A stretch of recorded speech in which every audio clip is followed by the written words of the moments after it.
우리 다 같이 고개 숙여 기도하겠습니다. 하나님 아버지, 이 시간 말씀 받기를 소원합니다. 하나님의 말씀에 목마릅니다. 배가 고픕니다. 하나님의 말씀을 영의 양식으로 주셔서 말씀 들을 때 우리의 영이 소생되어지고 하나님의 말씀의 우선순위를 따라 순종하여 열매로 화답하는 저희들 되어질 수 있도록 이 시간 성령님께서 말씀 듣는 심령들을 만져주시고 감동 주셔서 하나님 나에게 주시는 말씀으로 받고 그 말씀에 복을 누리게 하여 주시옵소서. 이 모든 말씀 우리 구주 예수님의 이름으로 기도드렸습니다. 아멘. 아멘. 오늘 말씀의 제목이 바리새인과 헤롯의 누룩입니다. 오늘 우리가 읽은 본문을 우리가 다 읽었는데요, 거기에 보면 떡으로 인해서 갈등이 빚어졌고요, 그래서 제자들이 당황했고 혼란스러워하는 그들을 보면서 예수님께서 바리새인의 누룩과 헤롯의 누룩을 주의하라고, 조심하라고 경고해 주고 계십니다. 도대체 무슨 일이 벌어졌는지 다시 그 첫 번째 14절을 우리 함께 읽어보겠습니다. 다 같이 읽어봅니다. 제자들이 떡 가져오기를 잊었음에 배에 떡 한 개밖에 그들에게 없었더라. 제자들이 무엇을 가져오기 잊어버렸다고요? 떡을 가지고 오지 않았대요. 떡을. 어떤 떡일까요? 무슨 떡을 가져오지 않았기에 이렇게 문제가 일어나고 있었을까요? 그 떡이 무엇인지 알기 위해서는 다 같이 마가복음 8장 6절부터 8절의 말씀을 읽어보겠습니다. 예수께서 무리를 명하여 땅에 앉게 하시고 떡 7개를 가지사 축사하시고 떼어 제자들에게 주어 나누어 주게 하시니 제자들이 무리에게 나누어 주더라. 또 작은 생선 2마리가 있는지라 이에 축복하시고 명하사 이것도 나누어 주게 하시니 배불리 먹고 남은 조각 7 광주리를 거두었으며. 아멘. 자, 제자들이 두고 온 것이 그냥 떡 하나가 아니라 뭐였죠? 7 광주리에 먹고 남은 떡이었어요. 7 광주리. 여러분, 7 광주리를 챙겨오지 않았어요. 7 광주리에 분량의 떡이 없다는 사실을 어느 순간에 알게 되었는데, 만약에 우리 같으면요 이렇게 반응했을 수 있습니다. 그냥 예측이에요. 누구야? 누가 안 실었어? 목소리를 높여서 책임을 추궁하는 목소리가 있을 수도 있고, 난 아니야, 나 거기 없었어, 책임을 회피하는 목소리를 내는 수도 있을 것이라는 거예요. 또 어떤 이가 아무도 본 사람 없어? 라고 할 때 나는 보지도 못했어, 난 광주리가 어떻게 생긴지도 몰라, 나 그 근처에 있지도 않았어 라고 하면서 자신이 싫지 않은 것에 대한 정당성을 주장하는 것이 어쩌면 우리의 모습일 수 있다는 거죠. 여러분들이 잘 아시는 저의 부인 우리 최자영 사모는 아주 특별한 은사를 가지고 있습니다. 어떤 은사냐면 잘 잊어버리는 은사를 젊었을 때부터 지금까지 늘 변함없이 가지고 계십니다. 그냥 한 가지 예를 들면 저희 처남이 디트로이트에서 결혼을 하게 되었습니다. 그리고 참석을 해야 되는데 그때 제가 왜 그렇게 바빴는지는 모르지만 확실히 저도 기억이 잘 안 나요. 근데 결혼식을 위해서 여행 가방을 제가 챙기질 않았어요. 같이 싸질 않았어요. 아무튼 결혼식 전날 도착해서 일단은 리허설에 참석하고 리허설 밥을 먹고 호텔에 다시 들어와서 내일 입을 옷을 챙기려고 보는데 본인 옷도 있어요, 아들들 옷도 있어요. 양복 안에 입을 턱시도하고 셔츠하고 배 이렇게 하는 거, 그 다음에 나비 넥타이도 있어요. 양복이 없는 거예요.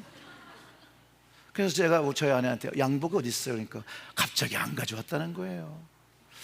이게 화를 내기도 애매하고 신경질은 좀 나는데 일단 결혼식을 잘해야 되니까 근처 백화점 몰을 얼른 찾아서 양복 하나를 사가지고 돌아왔습니다. 여기서 일단 사건이 마무리되는 줄 알았는데, 이제 결혼식을 참석하려고 새 양복 사원까지는 좋은데 이제 윗도리는 그냥 대충 다 맞았어요. 이제 바지가 문제인 거죠. 바지의 기장 그리고 허리. 그래서 허리가 좀 큰 거예요. 근데 뭐 줄일 수가 없었으니까. 그래서 제가 벨트는 어디에 두셨나요?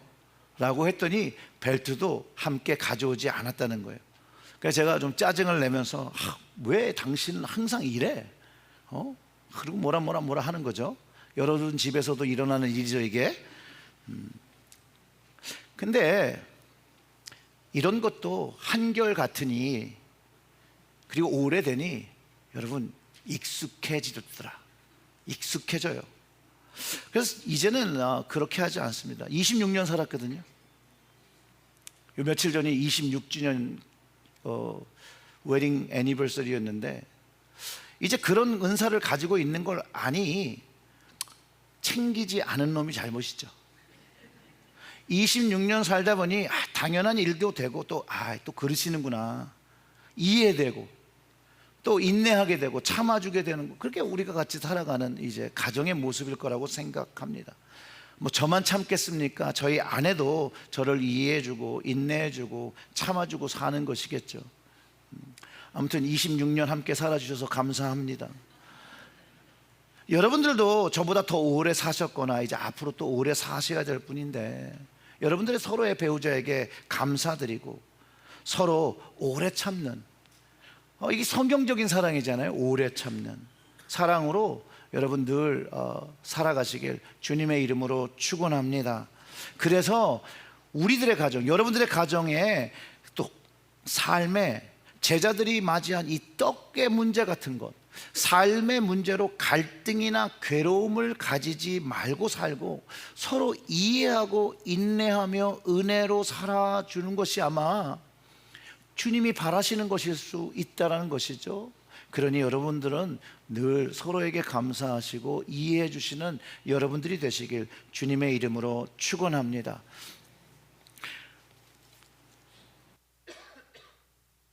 분명한 건 떡이요, 우리 인생에서 생명을 보존하게 하는 아주 중요한 물질이죠.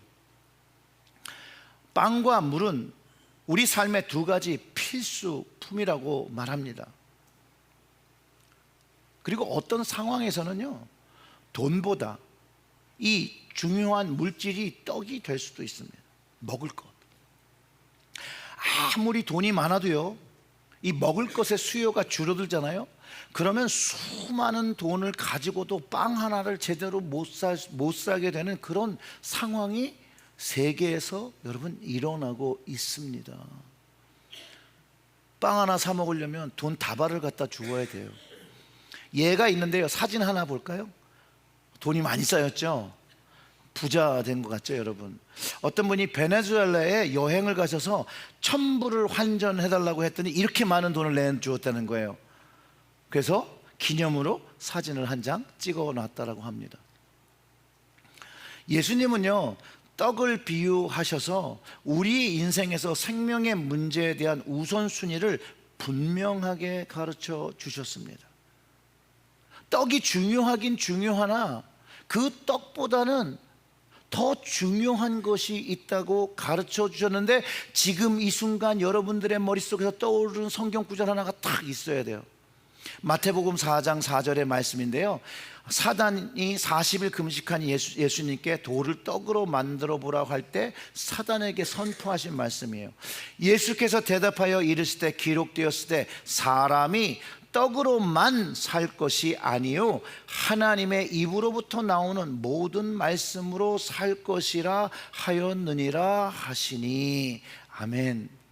사단이요, 예수님을 떡으로 시험할 정도로 떡은 사람들에게 굉장히 중요하게 생각되고 문제가 될 수 있는 것이 분명한데, 그리고 사람들은 이 떡의 문제로 인해서 역사적으로 보아도 갈등하기도 했고 전쟁하기도 하고 이 떡 때문에 침략하기도 하고 빼앗기도 하고 죽이기도 했던 증거가 너무나도 많다라는 것이에요.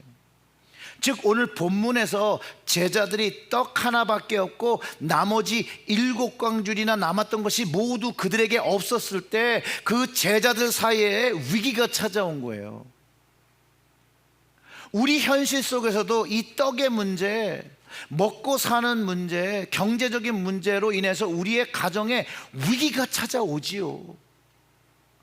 그것들로 인해서 크고 작은 싸움이 가정에서도 일어나고 교회에서도 일어나고 벌어진다는 거예요. 왜냐하면 이 떡은 다른 모양으로 생각하면 어떤 능력이에요.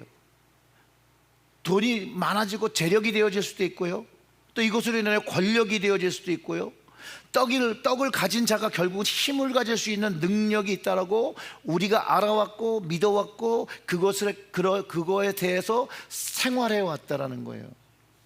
그래서 모든 사람들이 이 떡을 더 많이 가지기 위해서, 더 많이 모으기 위해서 다른 이들과 경쟁할 뿐만 아니라 싸우면서 살고 있는 거예요.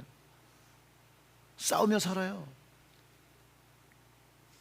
뭐 어떤 분은 그렇게 생각할 수 있어요. 우리가 무슨 떡을 놓고 경쟁을 하고 싸워요 라고 생각하시는 분들에게 좀 간단하게 설명드리면, 여러분, 세계의 모든 경제는요 한 개의 원형 파이에 담겨져 있습니다 라고 생각하시면 더 쉽게 이해하실 수 있어요. 세상의 모든 경제와 부는요 계속해서 생겨나는 무한한 것이 아니에요. 제한된 것을 가지고, 유한된 것을 가지고 있고 서로가 각자 나누어서 먹고 사는 거예요. 그게 현실입니다. 여기서 보면 여기서 보면 공평하게 나누어진 것 같죠? 세 사람이 저렇게 큰 포크로 자기 파이를 찍어 갖고 가니까요. 그런데 이 파이를 세계 경제 GDP 차이로 다시 나누어서 그려놓고 보면, 그림 세 번째, 뭐 파이는 아니지만 여러분 그 사이즈에 따라서 그 크기를 가지고 있어요. 여기에 보면 미국이 24.42%, 중국이 16.34%, 그 다음에 일본, 독일, 인도, 영국, 프랑스, 이탈리아, 브라질, 카나다 10개 나라가 차지하고 있는 세계 속의 경제가 63.79%고 나머지 36.21%를 몇 개국이 나누어 쓰고 있는 줄 아십니까? 10개가 63.79%를 가지고 있는데 186개국이 36.21%를 나누어 먹고 사는 거예요. 이런 세계 경제를 놓고 서로 경쟁하죠.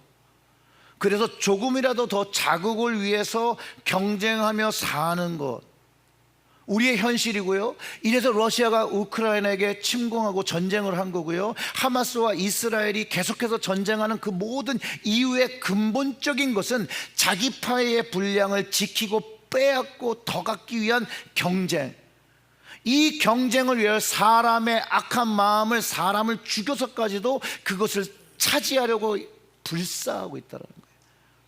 이게 현실이라는 거예요. 이해가 되십니까?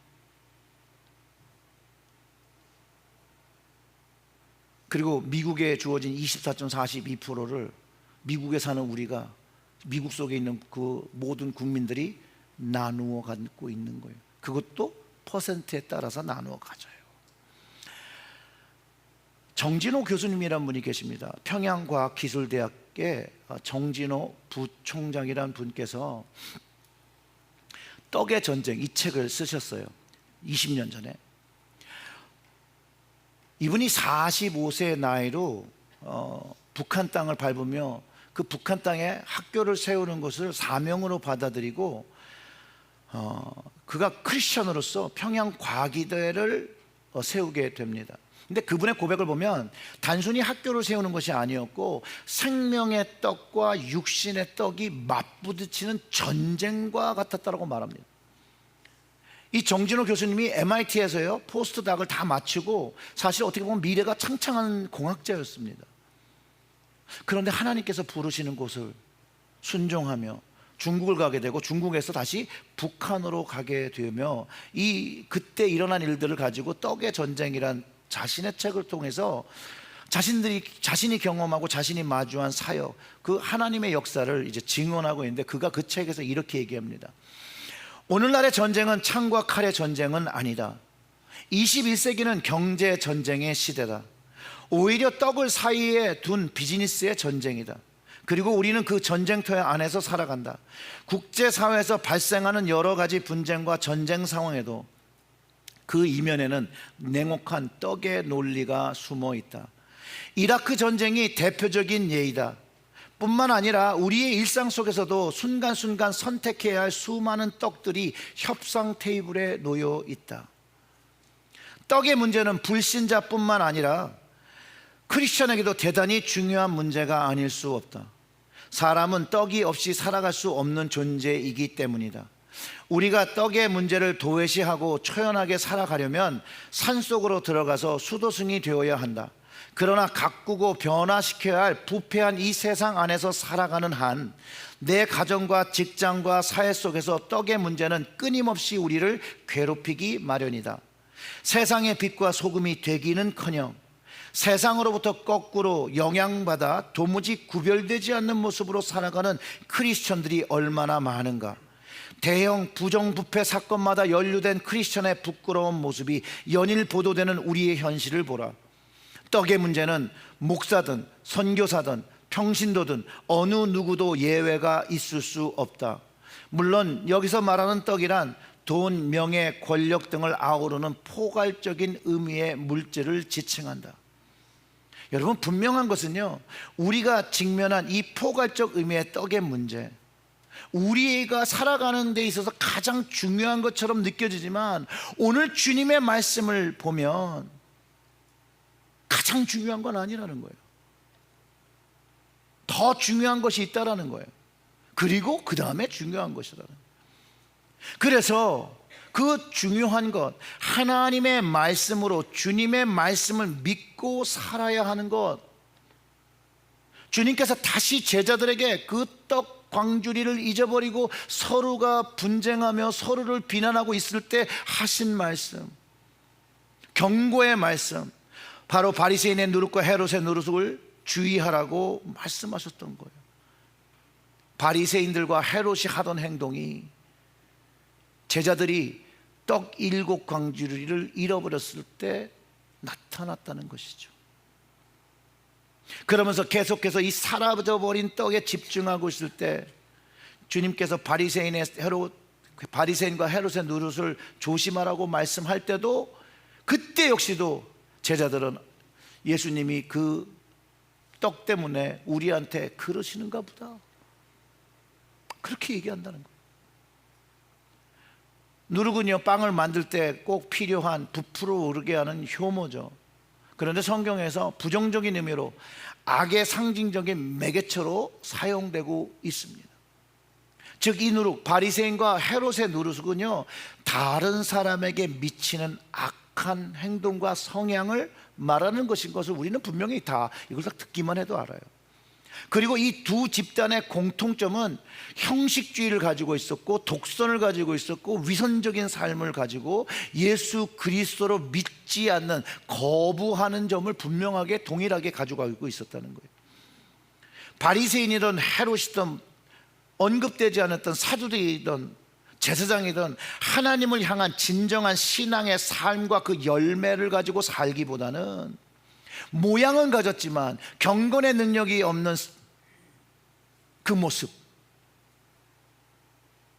모습이, 그 세속적인 삶의 모습이 제자들이 떡을 놓고 우왕좌왕하며 그 잘못이 누구에게 있으며 찾으려고 회피하는 그런 모습들을 동일하다고 하고, 그것을 누룩이라, 이 불신앙의 누룩을 주의하라고, 그거보다는 주님을 믿으라고 가르쳐 주시는 것이에요. 여러분 이해가 되십니까? 라고 하고 이제 17절부터 20절의 말씀을 우리 한번 보겠습니다. 예수께서 아시고 이르시되 너희가 어찌 떡이 없으므로 수군거리느냐? 아직도 알지 못하며 깨닫지 못하느냐? 너희 마음이 둔하냐?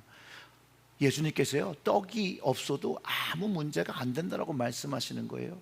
18절을 보면 너희가 눈이 있어도 보지 못하고 귀가 있어도 듣지 못하느냐? 또 기억하지 못하느냐? 내가 떡 5개로 5,000명을 떼어줄 때에 조각 몇 바구니를 거두었더냐?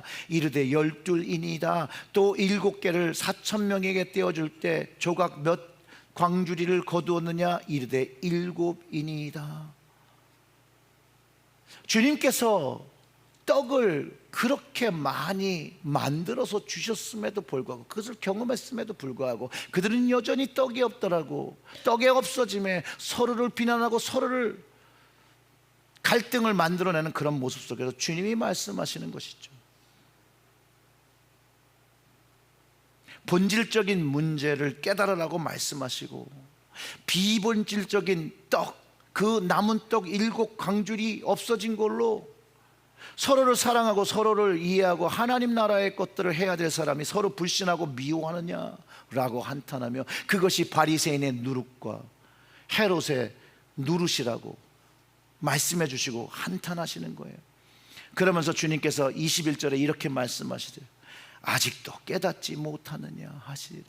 이 말씀을 그렇게 하셨음에도 불구하고 제자들은 여전히 깨닫지 못하고,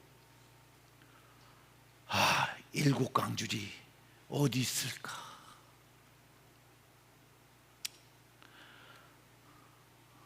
제자들이 가졌던 이런 문제, 이 누룩의 문제, 여러분 부끄럽게도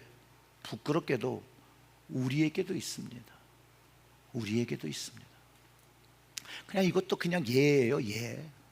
자주는 아니나 우리 교회 부엌에서 또 교회에서 없어지는 물건과 음식들이 있습니다. 즉 우리 교회에서도요, 떡이 사라져요. 물론 7광주리는 아니죠. 그런데 이 없어지는 문제로 일어나는 현상이 유사하다라는 거예요. 우리의 연약함은 누군가를 의심하기 시작하고, 누군가를 블레임하기 시작하고, 누군가를 불신하기 시작한다라는 것이에요. 바리새인의 누룩과 헤롯의 누룩이 우리 안에 틈타는 것이에요. 주의해야 합니다. 오늘 예수님께서 가르쳐 주시는 말씀을 적용하면 없어진 것 괜찮다는 거예요. 누가 주세요? 주님이 주신다는 거예요. 5개 가지고 12광줄이 남기고 7개 가지고 많이 남겼잖아요. 본질적인 것, 주님께 더 나아가야 된다는 거예요. 주님의 말씀에 더 집중해야 되는 거예요. 그러면 주님께서 더 채워주신다는 거예요. 먼저 그 나라와 그의 일을 구할 때에 채워주신다는 그 말씀이 경험된다는 거예요.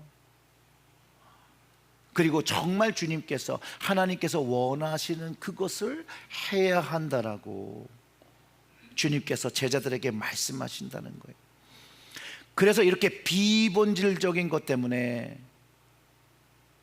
그 떡조각 남은 광주리를 잃어버린 것 때문에 주님의 사역이 방해받아서는 안 되겠다라는 것이에요. 이런 일이 일어남으로 본질적인 주님을 바라봐야 되는데, 그 마음이 본질적인 주님을 바라보기보다는 그 없어진 것에 대하여 주님 원하시지 않는 그 마음을 가져서는 안 된다라고 오늘 말씀을 가르치며 이 누룩을 조심하라는 거예요. 주의하라는 것이에요. 사랑하는 성도 여러분, 말씀을 정리하면 이렇습니다. 우리 주님께서 불신앙의 누룩을 조심하라는 것이에요. 이 불신앙의 바리새인과 헤롯처럼 주님을 믿지 못하는 신앙으로 목숨을 위하여, 먹을 것을 위하여, 입을 것을 위하여 고민하고 살지 말라고 하시는 거죠. 이런 걱정은 하나님을 알지 못하는 이방인들의 걱정이고 이방인들의 기도라는 것이에요. 여러분 기억나십니까? 그보다 주님을 믿은, 주님의 구원을 경험한 이들은 무엇을 먹을 것, 떡에 대한 고민을 하지 말고 주님을 믿고 먼저 그 나라와 그의 일을 구할 때 공급하시고 채워주시고 함께 하시는 하나님 아버지의 약속과 말씀의 체험을 경험할 것을 말해주고 있다라는 거예요. 그런데 어떻습니까, 여러분? 우리는 무엇을 위해 살고 있습니까? 떡을 위해서 살고 있습니까? 아니면 나를 구원하여 주신 나의 왕, 다시 오실 그 왕, 예수 그리스도, 그분을 쫓아 살고 있습니까? 어떤 질문에 답을 하는 거에 따라 누룩의 영향을 받은 사람인지 아닌지가 명확하게 구분될 것입니다. 우리 주님은 오늘 우리 모두에게 말씀하십니다. 바리새인의 누룩, 헤롯의 누룩을 주의하라고 하십니다. 이 누룩은요, 정말 우리가 주님 믿고 살아가는데 계속해서 우리에게 부정적인 영향을 끼치려고 할 것이에요. 우는 사자가 찾아다니는 것처럼 이 누룩은 우리에게 끊임없이 부정적인 영향을 주며 주님으로부터, 하나님으로부터 우리를 멀어져 가게 할 것인데, 오늘 우리 주님의 경고의 말씀을 마음에 담고 이 누룩에 불신한 의심을 버리고 나를 구원하신 주님, 십자가에서 피 흘려 주신 그 주님, 나를 위하여 부활하신 그 주님의 은혜가 나를 살리기 위하심을 다시 한번 마음에 담고 담대히 그 누룩을 떨쳐내고 물리쳐내는 여러분들이 되시길 주님의 이름으로 축원합니다. 오늘은 여러분 성찬주일입니다. 주님께서 주신 떡을 받는 날이죠. 우리 함께 기도하며 이 떡을 받는, 주님의 피를 받는 준비를 합니다. 함께 기도하겠습니다. 하나님 아버지, 감사합니다. 주님께서 주신 생명의 말씀, 그 떡, 그 주님의 몸, 그것이 우리가 바라보고 우리가 따라야 하고 우리가 순종해야 될 말씀인 것을 다시 한번 깨닫게 하여 주시옵소서. 우리들은 연약하여 또한 제자들과 같아서 너무나도 비본질적인 것에 갇혀서 또 묶여서, 또 단순히 묶이는 것이 아니라 이 누룩이 우리의 안에 있는 그 악을 부풀게 하고 크게 하고 우리를 하나님 앞에서 멀어져 가게 하는데, 주여 성령을 통하여 우리를 구분하여 주시옵소서. 성령으로 주장하여 주셔서 우리가 담대히 이 누룩을 예수의 이름으로 물리치게 하시고 주님이 원하시는 하나님의 거룩한 말씀을 가진 자로 살아가게 하여 주시옵소서. 주님, 오늘 성찬을 앞에 두고 주님 앞에 누룩과 같은 모습을 가지고 산 그 모습을 회개하고 주님께 용서함을 구할 때, 주님, 주님의 몸된 떡과 그 피를 받을 때 우리를 다시 한번 용서하여 주시옵고 우리의 죄의 모습들을 모두 깨끗이 씻어 주시옵소서. 이 하나님의 말씀을 믿고 나오는 모든 이들을 구하오니 모든 죄를 용서하시고 구속하시고 주님의 선함으로 우리의 구원을 확정시켜 주시옵고 영원한 생명, 다시 오시는 주님을 기다리는 믿음의 사람으로 변화시켜 주시옵소서. 이 모든 말씀 우리 구주 예수님의 이름으로 기도드렸습니다. 아멘.